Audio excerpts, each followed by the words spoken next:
What's up? Have you ever had a dream and you wake up and you just can't figure out like what the hell is your brain trying to tell you? Or have you had a dream and thought maybe, just maybe I'm psychic? Maybe I know the future? Well, today in your look, we're going to talk about do dreams mean anything? This is the Existential Stoic podcast. I'm dating everybody, Randy. What's up, Randy? Yo, Danny. So do Or you, you have a dream about, or you have a dream about someone of the opposite sex who you're kind of attracted to, and you want to tell them that maybe you had a dream about them, but you're not sure if you want to tell them you had a dream about them. Hmm. it's like a classic sitcom trope too, you know? What does it mean? What does it Yeah. all mean? Is it trying to tell me I like somebody? Maybe? Yeah. It's interesting, Do you dream a lot, actually? Interestingly, no, no, no. No? I struggle to remember my dreams. No, very rarely do I dream. I would say like maybe 1 out of 3 to 5, maybe one time a week do I remember my Wow. dreams. That If is I mean, I could have them on nights when I don't know them, but maybe like one time a week. I've heard we always have them because they say, oh, from what I remember reading, and I could be wrong, this is probably a while ago, but like I remember reading reports that like, or a study that said like they think that we have them whenever we're in REM sleep. And that's when you get that body paralysis, and that's when you will see people like move a little and stuff. We just don't always recall them. Like when you look So like a puppy running in their yeah. sleep. Dude, when my dog dreams, it cracks me up every time because he barks. Like he'll be like chasing something and he barks, but his bark sounds like it's never his like real bark. It's like this puppy bark. It's like, woof, woof. Like I think it's so funny, dude. Every time it cracks me up. And they dream like every time they fall asleep. It's like instant. I think, man, I wish I had that. But yeah, Yeah. they're funny. Yeah, I Yeah. dream kind of a lot. I Th- have, it's like definitely more than a couple times a week I remember them. I also get sleep paralysis fairly regularly and always have. And that's like Mm. more, I would say, hallucinating. I mean, it feels real, like literally that it's happening to you. And sometimes when I wake up from that, like I can't go back to sleep because sleeping is like not a good, like it just seems terrifying at the time. And like, um, because it felt so Hmm. real, it's like you just don't want to. It's weird, but they're usually pretty like Yeah. bad dreams. Yeah, Yeah. anyway. Yeah. Well, they say that the dreams can reveal the subconscious or the unconscious. And sometimes I see that because I've been trying to write down dreams when I remember them, but it always happens where like I'll wake up and I'm super tired, and it's like the middle of the night. I Yeah. wake up, I'm super tired, and of course I'll remember the dream then, and I'll be like, I don't want to write it down now. I want to go back to And sleep, then and it's then I go back to gone. sleep, and then in the morning I don't remember. Yeah, it's funny. Like if you do that, if you do that journaling practice, 'cause I've done that before, and I know a lot of people who have. You have to literally write it down the second you're awake, like before you, because like the more you wake up, the more like it's weird, the more it fades. It's like really like your brain like dumps that memory. It's almost like it's like RAM storage, where Hmm. like it doesn't last, and like as soon as you wake up, it Hmm. just slowly gets Yeah, tossed in the cash trash. dump. Yeah, it's Yeah. interesting. I do think some of them definitely have like I think it's tricky with dreams because I think there's a tendency to want to interpret all of them, and I think probably a lot of them are garbage and probably don't mean anything, and it's just random. But I do think there definitely are some that you can see a clear link to things you're going through. Like, I noticed like when I was suffering from depression and stuff, or like dealing with deaths, like people close ones that died, like a lot of times those dreams I noticed would be like more poignant and focused and like clearly meant something. Like a lot of them, like especially after like my friends died and stuff, it would be like, like I after like a certain amount of time I noticed I would start dreaming of like just hanging out with them and like like stuff like that. So it was like kind of like nice in a way. It was like because you're thinking about them a lot. That's probably what it is. So I think there is stuff like that, and then like like you said, Hmm. like somebody, or like big goals in your life or big stresses. I think sometimes trigger them. Like who hasn't had the Hmm. dream of like showing up to the test unprepared or without your clothes or something stupid, like that one. And I think it's just like that fear of like failure, Yeah. right? Or that fear, that stress of like you're not going to make it. Yeah, it's Hmm. weird. Yeah, I do have a couple like recurring dreams. Oh, also another thing is most of the dreams I do remember are not good. They're like Yeah, I think that's probably why I don't remember dreams because almost all the dreams I remember are bad. They're like bordering on nightmares. So I'm just like I don't want to remember them. Well, that's the funny thing. And Those are the yeah, ones that I remember most too, because I think they're the most like in your face, like you can't help but remember them because it's so intense. Yeah. dude, like I have this one recurring one where I'm just like for one reason or another, either like the road turns upside down or like goes into a swamp or whatever, but I'm always stuck in a car that's sinking in a water full of crocodiles. Like Yeah. it's the Every worst bad dream ever. thing is stacked up. And I have to either drown or swim out through the crocodiles. It's terrible. That is terrible. I'll tell you that. Okay, so yeah, this happens a lot. So when I had a recurring dream or a recurring like hallucination from sleep paralysis, where I was getting I couldn't breathe. Basically, is what happens. And like so, it either was somebody in some instances, iterations of it, I guess I should say, somebody's trying to cover me with a blanket and like suffocate me. In another one, somebody was trying to Mm, strangle me. They're very insane and very and feel real because like jeez. it's like you can't move. So it's yeah, Yeah. horrible. And I remember them very clearly. It's not yeah, it's weird. Mm. Yeah, it's very Did you strange. have, when you were a kid, did you have like an experience where you lost the ability to breathe or something? Nope. But Uh, it's funny? see, I see, noticed it like, happen. Those generally happen when I'm not feeling when I have like a really congested because this happened recently because I was the allergy season started and I was having a hard time mm-hmm. breathing and my nose was real clogged up. And so like that I think is what triggers it. The experience that happens. It's really weird. Mm, But I mean like yeah. it's I there's a kind of, direct connection. Yeah, sorry. yeah. Like, I think a lot of, I mean, well, anyways, I had a kind of an experience when I was a child where I almost drowned. And then I used to do like free diving where you hold your breath for a long time. And I stopped doing it because there were a couple experiences where I was underwater and I got the feeling of like the same feeling of when I almost drowned. And I was just like, you know what? This isn't fun anymore. I'm done. Nope. I could see why that would lose its appeal real quick. Well, that's what I've always wanted. Because have you read Freud's interpretation of dreams, which obviously is not Hmm. valid anymore, Hmm. but yeah.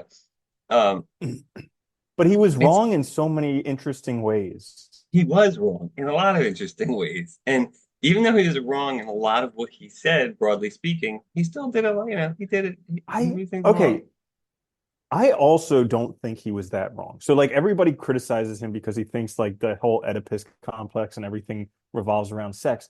But you also have to look back at that time. They were like the most sexually oppressed culture almost ever.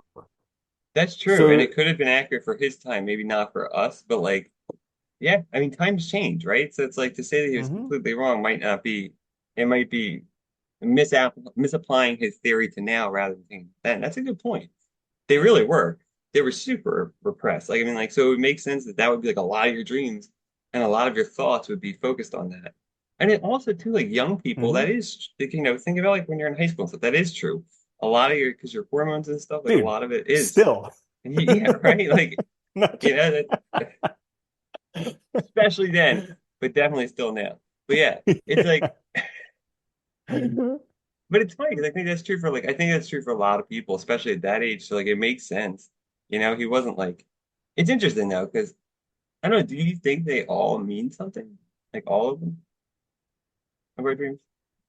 I think there's a reason for all of them. Like I think that so what I've been doing when I remember my dreams and I actually write them down is I try and trace them back to what could potentially be causing that because I just look at it as a signal from my subconscious.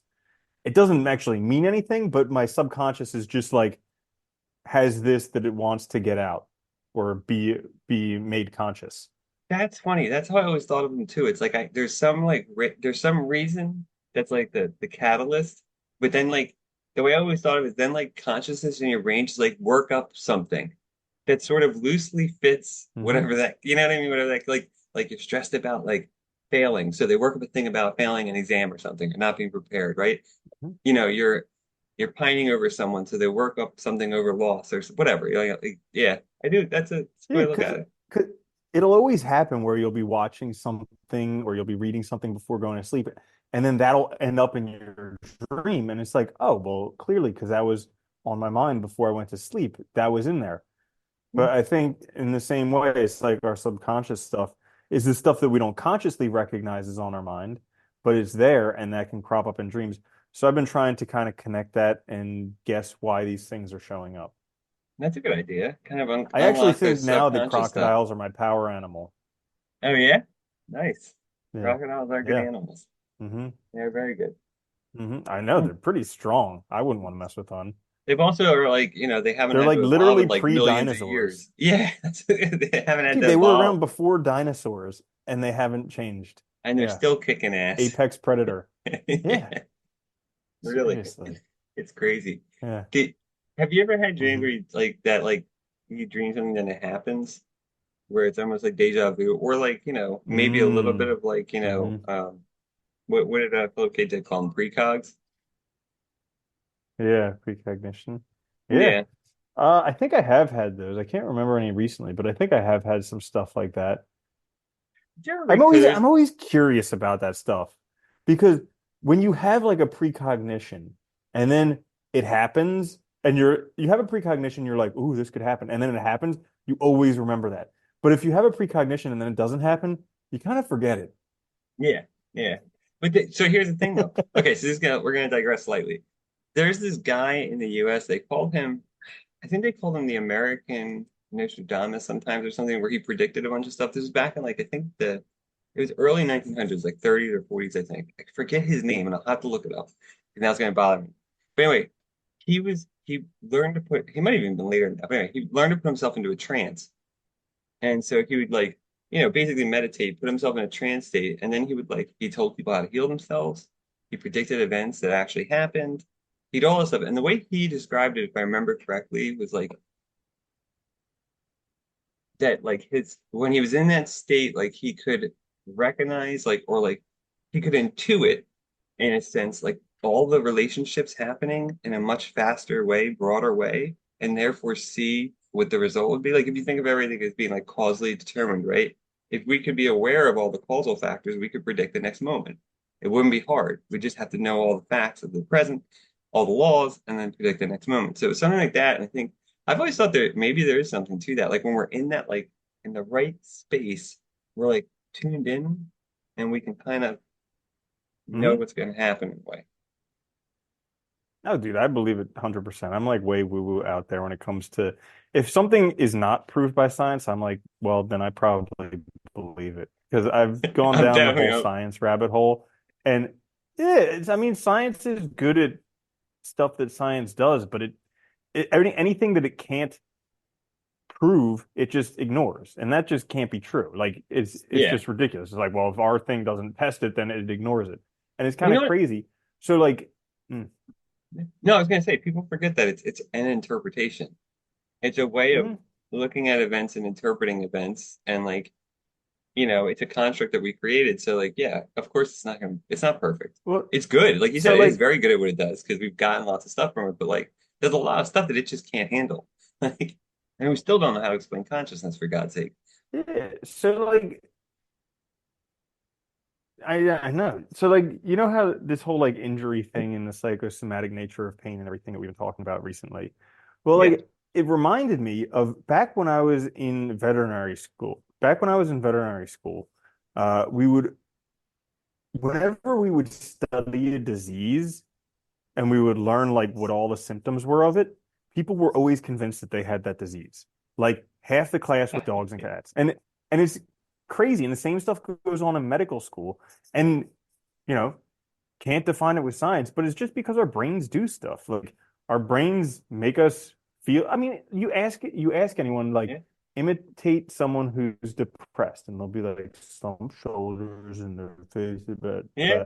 but and it's like imitate somebody who's feeling great, and he'll be like, yeah, hey, hey. But it's like our mind is able to do all these things, but we don't give it credit because it's not.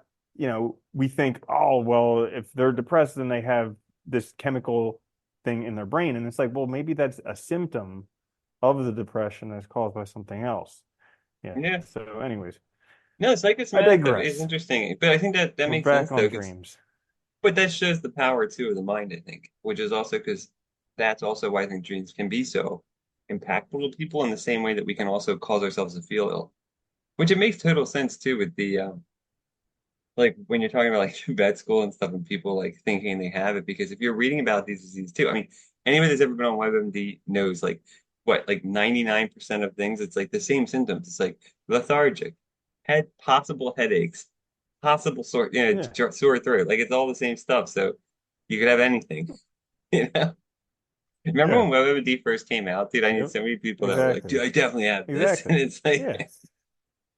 I looked it up. Yeah. Yeah. Dreams are interesting though. Right?